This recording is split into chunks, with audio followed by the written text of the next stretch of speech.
तो आगे सभी चलिए देखते हैं आज का वीडियो। ये वीडियो बहुत खास है।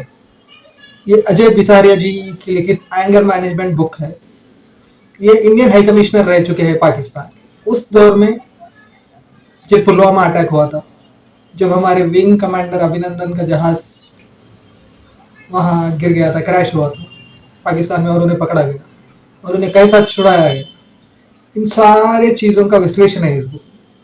और इन सारे चीज़ों को हमारे मेजर गौरव आर्या साहब ब्यूटीफुली एक्सप्लेन कर रहे हैं, sequence by sequence. Pulwama attack से नेक्स्ट सर्जिकल स्ट्राइक, उसके बाद सर्जिकल स्ट्राइक के बाद में अभिनंदन जी का पकड़ा जाना, ये सभी सीक्वेंस वाइज सुना रहे। चलिए देखते हैं ये वीडियो। जय हिंद दोस्तों, मैं हूं मेजर गौरव आर्या और आप देख रहे हैं मेजरली राइट। दोस्तों, बात है 14 फरवरी 2019 की। जम्मू से लेकर श्रीनगर एक सीआरपीएफ की कॉन्वॉय आती है और सीआरपीएफ की कॉन्वॉय को एक कश्मीरी खुदकुश हमलावर मानव बम आदिल अहमद डार टारगेट करता है। एक गाड़ी में आरडीएक्स लेके वो घुस जाता है कॉन्वॉय के अंदर। जगह लेथपुरा, एरिया पुलवामा। तो ये जो पुलवामा की बॉम्बिंग होती है उसमें 40 सीआरपीएफ के भाई वीरगति को प्राप्त हो जाते हैं दोस्तों। और वहां से कहानी शुरू होती है अजय बिसारिया, जो कि former high commissioner to Pakistan है भारत के, उनकी किताब। और उनकी किताब है anger management, the troubled diplomatic relationship between India and Pakistan. इस किताब में दोस्तों अजय बिसारिया साहब वो बताते हैं पूरा सीक्वेंस ऑफ इवेंट्स, क्योंकि ये इस्लामाबाद में थे और ये बताते हैं कि किस तरीके से सारी की सारी चीजें हुई। कुछ ही समय पहले उड़ी के चलते भारत ने सर्जिकल स्ट्राइक करी थी और पाकिस्तानी पूरा तैयार थे कि जो भारत की सर्जिकल स्ट्राइक है, अगली जो होगी सर्जिकल स्ट्राइक, वो भी जमीन से होगी। उनको लग गया था कि जो सक्सेसफुल मंत्रा होता है ना किसी भी चीज का, अगर आपकी एक खाना आप बना रहे हैं, अगर एक रेसिपी आप डालते हैं, एक रेसिपी से खाना बनाते हैं और सब लोग तारीफ करते हैं, आप कहते हैं यार इसमें चेंज मत करो, इसी को दोबारा चलाओ। क्योंकि सर्जिकल स्ट्राइक इतनी सक्सेसफुल थी, पाकिस्तानियों को लगा कि अगली बार भी जमीन से आएंगे। लेकिन NSA, the national security adviser Ajit Doval साहब दिल्ली में एक मीटिंग करते हैं। उस मीटिंग में air chief, army chief, naval chief, raw की चीफ, बाकी सब लोग वहां पे होते हैं और वहां पे डिस्कशन होता है कि किस तरीके से हम अटैक कर सकते हैं पाकिस्तान को। सबक सिखा सकते हैं कि उसने पुलवामा जैसी हिमाकत करी है। पाकिस्तान को कॉस्ट एंड कॉन्सिक्वेंसेस की बात होती है दोस्तों। अगर पाकिस्तान कुछ करेगा तो उसकी कीमत इतनी बड़ी हो कि फिर पाकिस्तान एक बार कांपे, सोचते हुए कि यार भारत दोबारा तो नहीं मारेगा। तो बोला नहीं साहब, सर्जिकल स्ट्राइक जो अगली होगी ना, वो जमीन से नहीं करेंगे, हवा से करेंगे, पाकिस्तान को पता ही ना लगे।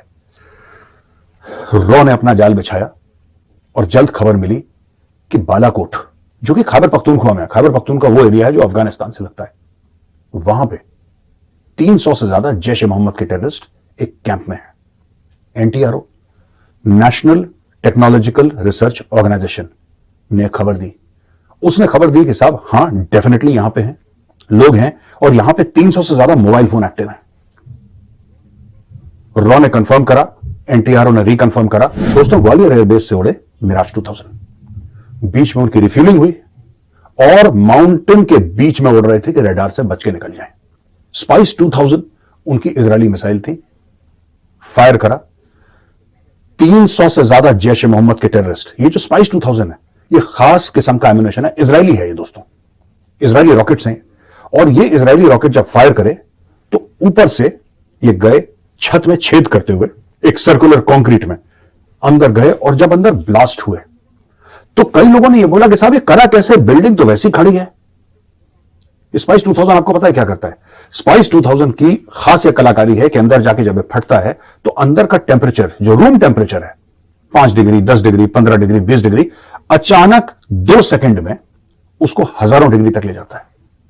सारी चीजें बिल्कुल भाप जैसी बन जाती है।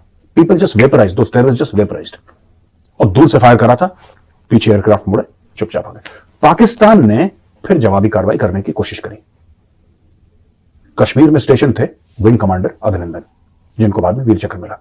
अच्छा, स्टोरी कुछ ऐसी हुई दोस्तों कि पाकिस्तानी आए उनको चेस करते हुए, विंग कमांडर अभिनंदन का MiG-21 बाइसन, ये इनके पीछे गया, डॉग फाइट हुई। इन्होंने 2 पाकिस्तानी F-16 जेट को गिराया, लेकिन पाकिस्तानी मानने को, वो तो झूठ बोल देते हैं ना, पाकिस्तानी कौम की आदत है। 1971 भी हम नहीं हारे, वो तो हिंदुओं की साजिश थी, वरना हम तो जीत जाते, वो तो जीती लड़ाई थी लेकिन साजिश कर, ये इस टाइप की अपने बच्चों को झूठ बोलना, ये पाकिस्तानी कौम की, ये there is the signature tune, उनकी कॉलर ट्यून यही है कि आओ बच्चों से झूठ बोलें। एनीवे, तो दोस्तों विंग कमांडर अभिनंदन का एयरक्राफ्ट नीचे शूट डाउन होता है, उनको गांव वाले पकड़ते हैं और गांव वाले पाकिस्तान आर्मी को हैंड ओवर कर देते हैं। ये फोटोग्राफ सब, ये पाकिस्तानियों की बहादुरी है। मैं बताना चाहता हूं कि इस बहादुर कौम का यह आलम है कि निहत्ते पे 100 चढ़ जाओ, निहत्ते को मारो और फिर सबको अपनी बाइसेप्स दिखाओ और बोलो देखो कितनी अजीम, कितनी तगड़ी कौम है। ठीक है दोस्तों, एनीवे, विंग कमांडर अभिनंदन को ये ले जाते हैं। बीच में खुसफुसाहट होती है। इंडिया पाकिस्तान से कहता है कि यार स्टोरी ऐसी है कि हमारा पायलट हमें वापस करो, हमारा पायलट हमें वापस करो। और वहां पे पाकिस्तान में बातचीत शुरू पाकिस्तान में कि यार भारत ने ऐसा बोला है, वापस करो। फिर भारत एक कॉल करता है पाकिस्तान को। भारत में से किसने कॉल करा ये तो आपको पता ही होगा कि कौन कॉल कर सकता है, हमारी सरकार है ना।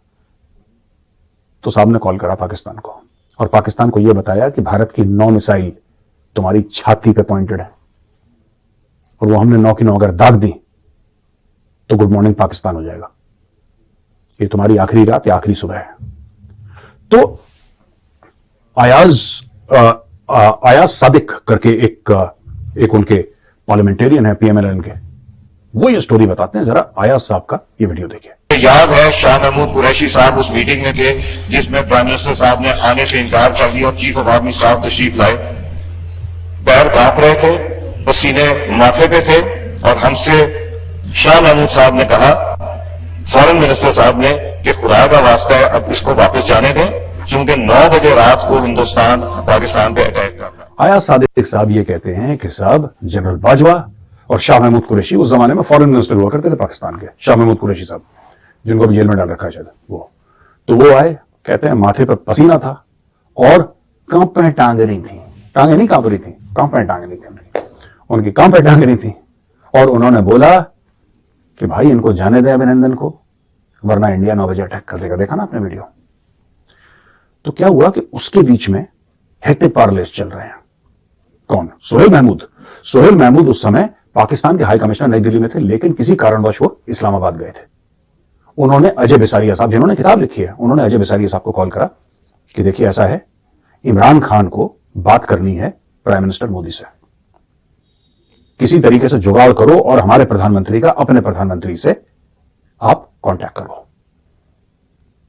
अजय बिसारिया साहब ने फोन घुमाया, प्रधानमंत्री नवाज से खबर यह आई कि प्रधानमंत्री मोदी मूड में नहीं है बात करने के लिए इमरान खान से। इमरान खान को बोला गेट आउट, बात ही नहीं करी इमरान खान से। बाद में इमरान खान कंप्लेंट भी करा। इमरान खान ने बहुत बार अपने पब्लिक जलसों में इमरान खान ने बोला कि साहब मैंने कई बार मोदी जी को फोन करा, तो फोन का जवाब ही नहीं देते। ये खैर बात की बात है। एनीवे, तो दोस्तों ये सब चीजें हुई और उस वक्त पाकिस्तान में बड़ी हड़कंप सी मच गई कि इंडिया अटैक करने वाला, इंडिया अटैक करने वाला। ये 2 मिनट में इतनी लंबी लंबी बातें करने वाले, मैं तो सोचता हूं यार, जिहाद फी सबीलिल्लाह, अल्लाह के नाम पे हम अपने गर्दन कटवा देंगे, हमारे बच्चे भी कुर्बान हो जाएंगे, हम अपनी छातियों पर बम लगा के भारत के टैंकों के नीचे लेट जाएंगे। ये पाकिस्तानी पंजाबी ऐसी ऐसी बातें करते थे, ऐसी ऐसी बातें करते थे। जब पता लगा कि भारत की मिसाइल गिरने वाली है, भाई साहब गला सूख गया इन लोगों का, गला सूख गया। इन्होंने 48 घंटे से भी पहले विंग कमांडर अभिनंदन को बड़ा सुंदर सा वो पहनाया उन्होंने, ब्लू ब्लेजर, और बड़ी इज्जत से इनको छोड़ के आ गए वाघा बॉर्डर। वहां पे विंग कमांडर अभिनंदन को वापस भारत ले गया विद फुल ऑनर्स। उनकी डीब्रीफिंग हुई और ही जॉइंड बैक सर्विस, उनको वीर चक्र मिला। आज की तारीख में विंग कमांडर अभिनंदन ग्रुप कैप्टन अभिनंदन है और इंडियन एयरफोर्स में सर्व कर रहे हैं। बहरहाल, एक पब्लिक रैली में मोदी जी ने एक सेंटेंस बोला, कुछ शब्द इस्तेमाल करे थे उस रात के, और बोला कि अगर वो नहीं छोड़ते अभिनंदन को तो वो रात कत्ल की रात होती। दोस्तों, मोदी जी का यह बयान कत्ल की रात होती, इसने पाकिस्तान में हड़कंप मचा दिया। आज की तारीख में पाकिस्तानी मीडिया डिस्कस कर रहा है कि यार भारत के प्राइम मिनिस्टर नरेंद्र मोदी ने यह बोला कि वो रात कत्ल की रात होती। तो दोस्तों, ये स्टोरी थी कत्ल की रात की। जब भारत से फोन गया, लोग कहते हैं कि एनएसए अजीत डोभाल साहब ने वो फोन करा था और डोभाल साहब ने पाकिस्तानियों को बता दिया था कि बेटा तुम्हारे पास कुछ घंटे हैं, उसके बाद टाटा बाय बाय पाकिस्तान हो जाएगा, हमारे पायलट को चुपचाप तमीज से छोड़ दो, वरना रॉकेट तो गिरेंगे, इंडियन आर्मी भी आ रही है। तो पाकिस्तान में जितना भी वो जिसको कहते हैं ना जज्बा ईमानी, पाकिस्तानी अक्सर कहते हैं जज्बा ईमानी, एक कौम होने का जज्बा, ये सारे जज्बे ना टाटा बाय बाय हो गए और अभिनंदन को छोड़ दिया। वो कत्ल की रात वाली बात मोदी जी ने बोली थी। दोस्तों ये किताब जो है, ये देखिए स्क्रीन पे देखिए इस किताब का कवर, ये किताब जरूर पढ़िएगा और इस किताब का लिंक हम डिस्क्रिप्शन बॉक्स में नीचे डाल रहे हैं। तो ये देखिए दोस्तों, ये था वीडियो। तो सीक्वेंस क्या था? पहले वो टेररिस्ट का पुलवामा अटैक होता है, उसमें 40 सीआरपीएफ के हमारे जवान मारे जाते हैं। फिर हम सर्जिकल स्ट्राइक करते हैं बालाकोट पे, तो उसके जवाब में उन लोगों ने भारत के ऊपर जेट्स भेजे थे F-16, और अभिनंदन ने 2 F-16 को मारा था और दुर्भाग्यवश उनका प्लेन हिट हो गया था और वो पाकिस्तान में जा गिरे। तो एक रैली के दौरान मोदी जी ने कहा था अगर वो अभिनंदन को नहीं छोड़ते तो वो रात कत्ल की रात। तो वो था ये स्टोरी। अजय बिसारिया, ये अजय बिसारिया साहब अपनी बुक में उसका पूरा सीक्वेंस लिखते हैं, क्या कैसे हुआ। तो कैसी लगी ये वीडियो? लाइक कीजिए, सब्सक्राइब कीजिए, शेयर कीजिए। जय हिंद, राम राम, धन्यवाद।